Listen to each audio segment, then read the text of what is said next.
Homecoming week kicked off on Sunday, October 4th, with the annual parade through the streets of downtown Lake Orion. Hundreds of residents lined the streets of the village as the parade left Blanche Sims Elementary and made its way down Flint Street, making a right turn at Broadway.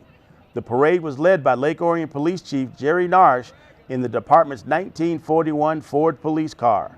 The Lake Orion Marching Band was in fine form as they played the Dragon Fight song.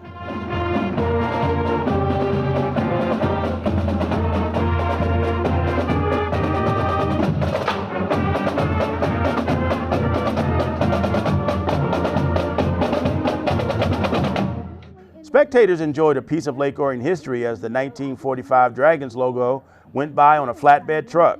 This logo was painted on the gym floor of the old Lake Orion High School, now known as the Amen Center.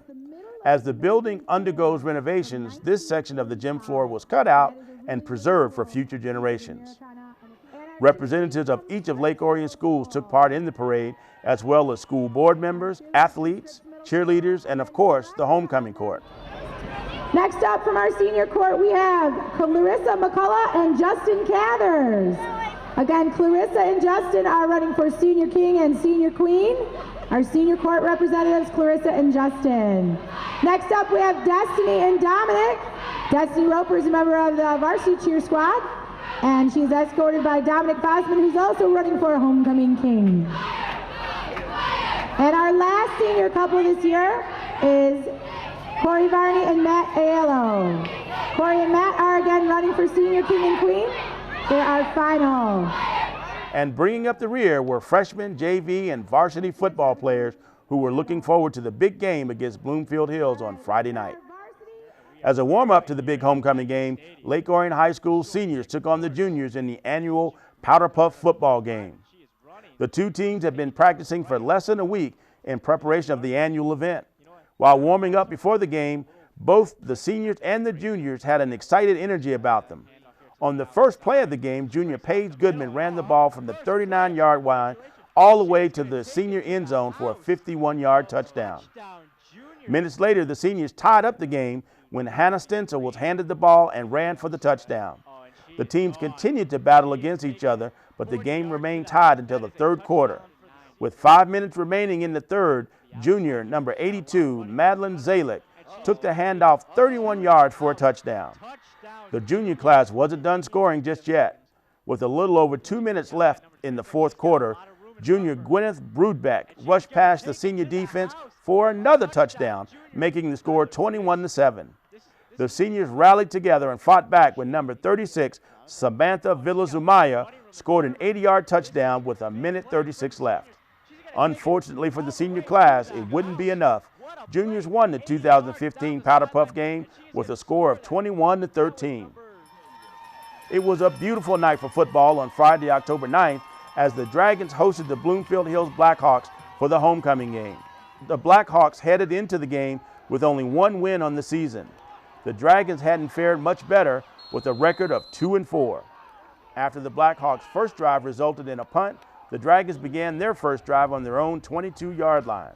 The Dragons administered a heavy dose of running back Keith Fields as they marched down the field.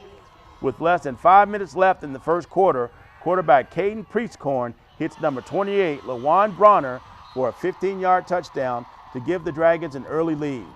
The extra point was good, Lake Orion 7, Bloomfield Hills 0. In the second quarter, the Blackhawks are on their own 14 when quarterback Eli Sherman laterals to wide receiver Mike Albany. The ball sails over his head where it's scooped up by Alec Mell and taken into the end zone for the touchdown. The extra point bounced off the upright. Dragons 13, Blackhawks nothing with 11 minutes left in the quarter. Later in the second, facing a 2nd and goal, Danny White goes 8 yards for his 4th touchdown of the season.